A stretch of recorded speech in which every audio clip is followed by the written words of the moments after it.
1973, Japon. Une femme vêtue de blanc traverse un paysage enneigé, un parapluie dissimulant une lame. En quelques instants, la violence éclate et le film impose immédiatement son identité. Aujourd'hui, on parle de Lady Snowblood, un classique du cinéma japonais de vengeance et de son influence immense sur l'imaginaire de Quentin Tarantino. Découpage, style visuel, héritage et quelques anecdotes de tournage.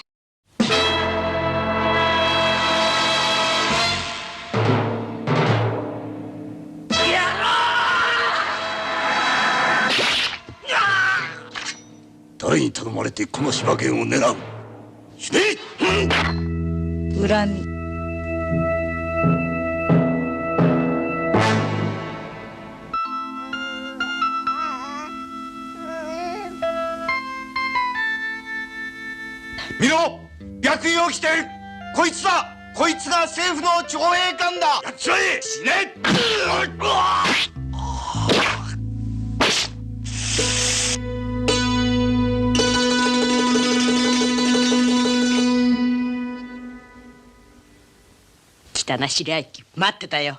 北もこの望み通り乗ってやったのさ。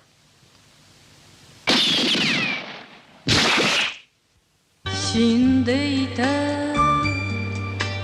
朝に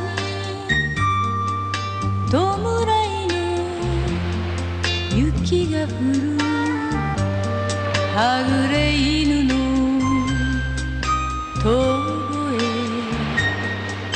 下駄の音きしむ因果な重さ見つめて歩く闇を抱きしめる蛇の目の傘ひとつ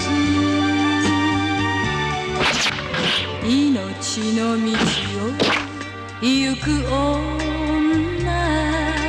涙はとに捨てました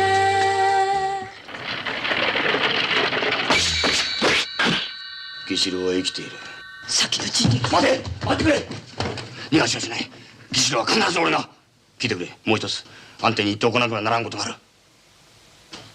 義四郎は塚本義四郎はよく見てごらん、私の顔を。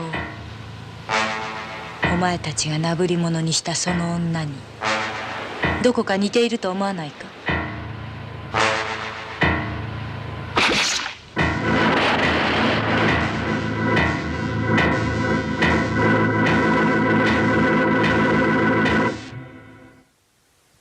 Réalisé par Toshiya Fujita, scénarisé par Norio Osada, d'après le manga de Kazuo Kamimura, et parfois crédité à Kazuo Koike, le père de Lone Wolf and Cub, Lady Snowblood est une production Toho, un cadre de grand studio, mais avec l'énergie et la violence stylisée du cinéma d'exploitation. À la musique, Masaaki Hirao signe une partition marquante, dont un thème deviendra célèbre bien au-delà du film. À l'image, Masaki Tamura impose une photographie glaciale, avec des ciels délavés et des flaques de rouge criard. Montage Osamu Inoue, décor Kazuo Satsuya. Et devant la caméra, Meiko Kaji.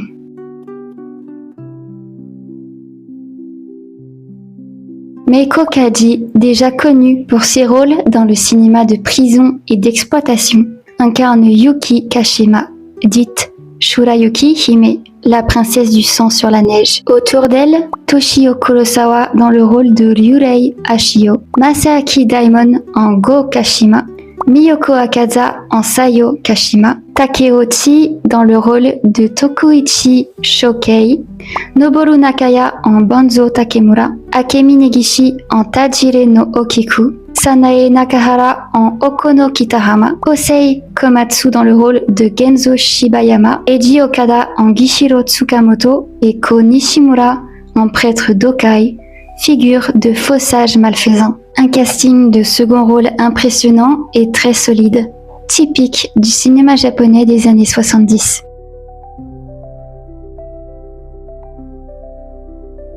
Le tournage s'est déroulé au Japon, dans l'univers de production Toho. Les combats au sabre ont été chorégraphiés avec une grande précision, ce qui explique la lisibilité très nette des affrontements à l'écran. Le résultat est remarquable, chaque geste paraît mesuré, chaque coup de lame lisible, chaque éclaboussure parfaitement placée. Le film sort le 1er décembre 1973 pour une durée d'environ 97 minutes. Il existe aussi de petites variations selon les sources sur certains crédits, notamment autour des auteurs rattachés à l'œuvre originale. Ce n'est pas inhabituel pour les adaptations de manga de cette période, surtout quand plusieurs noms prestigieux gravitent autour du matériau de départ. Ce qui est certain, en revanche, c'est que la mise en scène donne une impression de contrôle total. La violence n'a rien d'accidentel. Elle est pensée, cadrée et presque calligraphiée.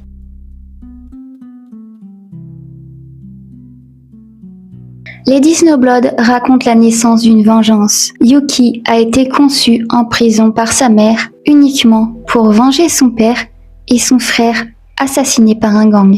Elle va les tuer un par un selon un plan hérité du ventre de sa mère. Le film transforme cette histoire en expérience visuelle très forte. Les couleurs sont tranchées, la neige semble presque irréelle et le sang devient un motif graphique à part entière. On sent une influence de théâtre japonais, du kabuki, mais aussi d'une composition d'images proche de l'estampe. Chaque scène importante est traitée comme un tableau. Un parapluie qui s'ouvre, une lame qui surgit, un visage immobile avant l'explosion. Le film est à la fois mélodramatique, politique et extrêmement stylisé.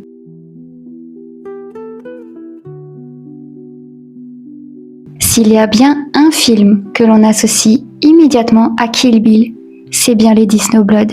La filiation est évidente dans plusieurs éléments. Une femme entraînée dès l'enfance pour tuer un groupe, une vengeance en plusieurs étapes ou chapitres, une violence très chorégraphiée, une héroïne presque mythologique, filmée comme une légende. Et surtout, un morceau de Masaaki Hirao, Shura no Hana, interprété par Meiko Kaji elle-même, réutilisé tel quel dans le volume 1 de Kill Bill. Tarantino a souvent été associé à cette référence et Meiko Kaji occupe clairement une place centrale dans cette histoire d'influence. Le thème Shura no Hana est également l'un des ponts les plus célèbres entre les deux univers. Mais il faut nuancer.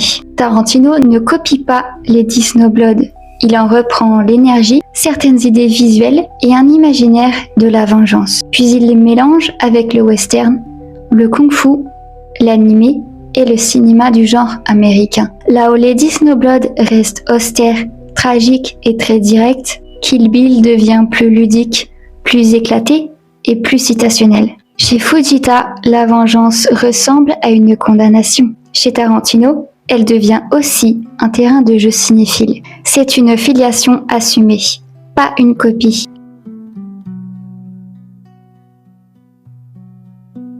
Lady Snowblood est un objet étrange, à la fois film d'exploitation et mélodrame classique, manga vivant et poème visuel. Sorti en 1973, il a fini par devenir culte, puis par s'imposer comme une influence majeure du cinéma moderne. On y trouve une héroïne inoubliable, une image devenue iconique et une façon de filmer la violence qui continue de marquer les spectateurs aujourd'hui. Un parapluie, une lame, une tache rouge sur la neige et tout un cinéma qui en découle. Si vous voulez voir où Tarantino a puisé la rage de la mariée, c'est par ici. Et croyez-moi, ça tue encore. Abonnez-vous, likez, partagez et redécouvrez un classique qui a laissé une trace dans l'histoire du cinéma.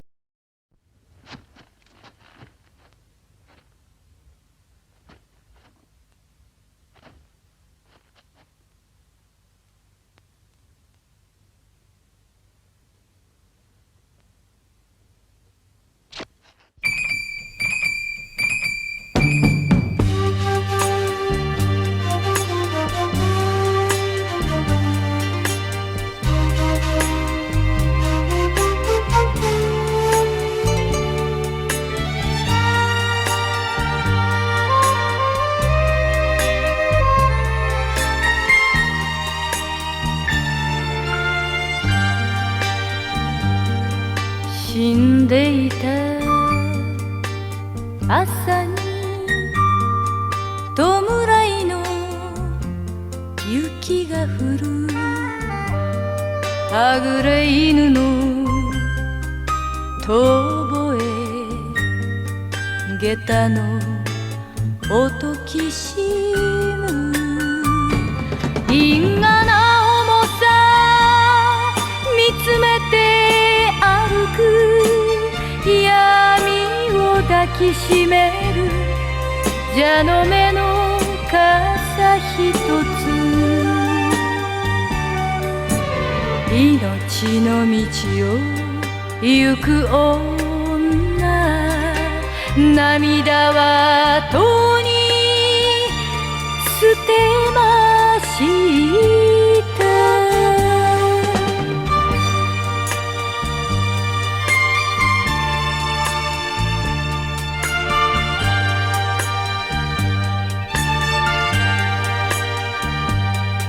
振り向いた川に遠ざかる旅の日がいてた鶴は動かず泣いた雨と風冷えた水面にほつれ髪映し涙さえ見せない蛇の目の傘ひとつ恨みの道を行く女心はとに捨てました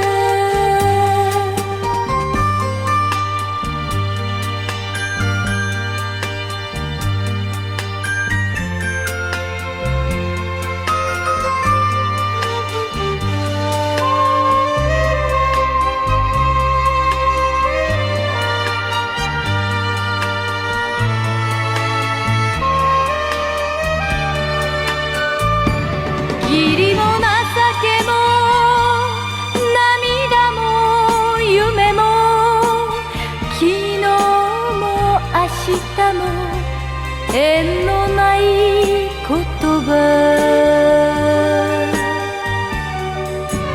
恨みの川に身を委ね女はとに捨て